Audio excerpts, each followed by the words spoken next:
Hello दोस्तों, आज हम समझाते हैं आपके लिए श्वासन श्वासन तंत्र यानी श्वासन तंत्र रिस्पिरेशन सिस्टम यानी आप जानते हो जो आप श्वास लेते हो उसके बारे में बायोलॉजी द्वारा समझते हैं कि इसमें क्या क्या सिस्टम होता है, हम कैसे क्रिया से सांस लेते हैं और सांस से हमें क्या बेनिफिट्स मिलते हैं यानी क्या लाभ मिलते हैं। तो इसके लिए सबसे पहले हम देखेंगे कि इसके लिए क्या होता है श्वासन तंत्र यानी श्वास लेने के लिए। तो आपको पता है आपके मानव द्वारा तो नाक से ली जाती है। किससे ली जाती है? नाक से। लेकिन कई ऐसे जीव हैं जिनमें देखें कि हम अलग अलग तरीके से सांस ली जाती है, उनको आइए हम पढ़ते हैं।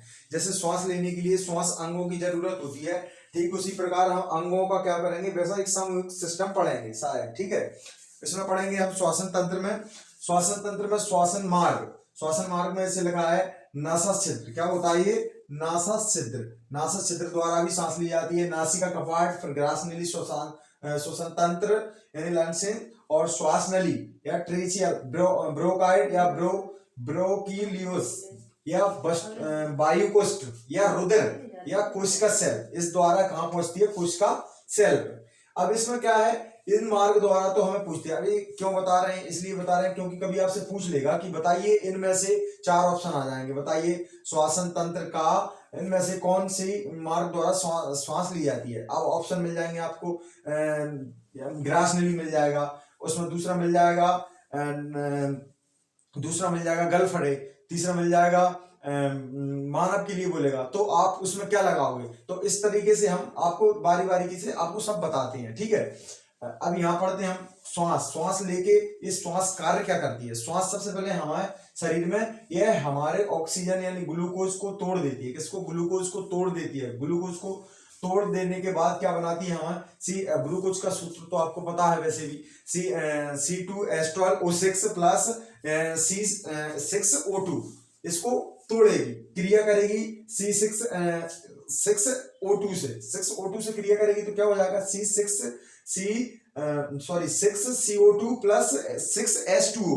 ठीक है, फिर ये क्या करेगी? 686 यानी 686 की कैलोरी ऊष्मा उत्सर्जित करेगी। ये ऊष्मा उत्सर्जित करेगी जो कि हमें मानव शरीर में देगी। ठीक है, श्वासन की क्रिया के लिए सबसे पहले क्या होता है? ऊर्जा या ऊष्मा निकलती। क्या निकलती? इसमें श्वासन की। वैसे बताओ इसके लिए बहुत डिटेल में है, क्या है, बहुत डिटेल में दिया है, लेकिन हम क्या करेंगे इसके लिए जो एग्जाम से रिलेटिव होगा, जो एग्जाम में क्वेश्चन बन के आएंगे उसी पॉइंटों को पढ़ाएंगे सिर्फ इसमें। ठीक है, इसमें पढ़ेंगे हम जो एग्जाम में पॉइंट जहां से आएगा बन के क्वेश्चन। ठीक है, श्वासन की क्रिया से ऊर्जा ऊष्मा निकलती है। ऊर्जा ऊष्मा निकलती है, ये तो सही है, पढ़ा भी और देखा, प्रैक्टिकल भी करते हैं हम लोग। ठीक है, यह कारण है कि ये मृतक, जब भी देखा होगा आप लोगों ने, कोई व्यक्ति जो मर जाता है, एक्सपायर हो जाता है, उसके जो शरीर होता है, शरीर में सांस नहीं जाती है, यानी सांस की क्रिया क्या होती है? बंद हो जाती है एकदम। कई लोग नब्ज पकड़ के देखते हैं, तो हम देखते हैं उसमें कि वो मर जाता है तो उसके बाद उसका शरीर एकदम ठंडा पड़ जाता है। इसका कारण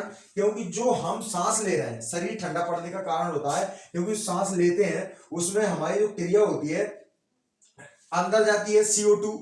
इसके लिए समझेंगे श्वासन की 2 प्रकार से क्रिया होती है। कौन सी होती है? एक श्वासन, एक निश्वासन। निश्वासन किसमें होती है? जो हम उत्सर्जित करते हैं, मानी बाहर निकालते हैं, और निश्वासन यानी निश्वासन जो हम अंदर लेते हैं। तो निश्वासन यानी इंस्पिरेशन, इसमें क्या आएगा? इंस्पिरेशन में आएगा जिसमें हम सांस लेते हैं तो उसमें क्या क्या मात्रा लेते हैं, किस किस की? इसमें हम CO2 की लेते हैं, ऑक्सीजन लेते हैं 21%, कार्बन डाइऑक्साइड यानी CO2 लेते हैं हम 0.3 यानी 0.3 लेते हैं। इसमें क्या लेते हैं? 0.03% इसमें कार्बन डाइऑक्साइड लेते हैं। इसके बाद नाइट्रोजन 78% लेते हैं। अभी ये तुमने देखा होगा कि सांस लेने के बाद जब हम सांस छोड़ते हैं तो थोड़ा वो गर्मी, एकदम गर्म हवा आती है। क्या आती है? अंदर से गर्म हवा आती है। तो गर्म हवा आने का कारण क्या होता है? निश्वासन यानी सांस छोड़ दे। क्या करते हैं इसमें? हम सांस छोड़ते हैं। इंस्पिरेशन में क्या करते हैं? सांस अंदर लेते हैं। एक्सपिरेशन में क्या करते हैं? हम सांस बाहर छोड़ते हैं। तो सांस बाहर छोड़ते हैं तो इसमें ऑक्सीजन की मात्रा है जो कि हमने 21% ली थी, वो घट के कितनी आ गई है? 70%। यानी जो ऑक्सीजन का घनत्व है वो घट गया है,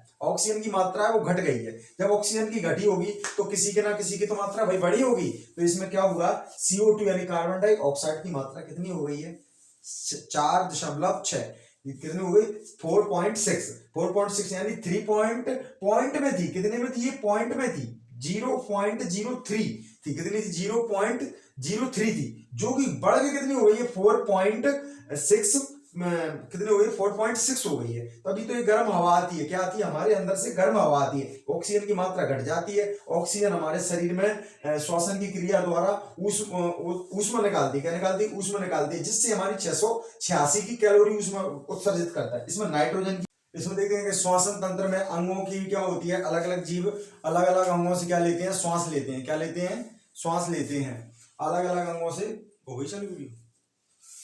इसमें श्वसन तंत्र में रेस्पिरेशन में देखते हैं कि इसमें प्रमुख अंगों को क्या होता है, प्रमुख अंग होते हैं, अलग अलग जीव अलग अलग अंगों से क्या करते हैं, श्वास लेते हैं। जैसे कि देख सकते हैं प्रमुख अंग, एक कोश के जीव होता है जो विसरण विधि द्वारा लेता है, जलीय जीव होता है जो गिल से यानी गलफड़े द्वारा श्वास लेता है, कीट होता है श्वास नली द्वारा लेता है, और मेढक देखें तो मेढक 3 टाइप से लेता है, कुछ मेढक उन्हें गिल से वो गलफड़े द्वारा लेते हैं, कुछ त्वचा द्वारा, कुछ फेफड़े द्वारा। अब त्वचा द्वारा लेते हैं वो जमीन मिट्टी में रहते हैं, फेफड़े द्वारा रहते हैं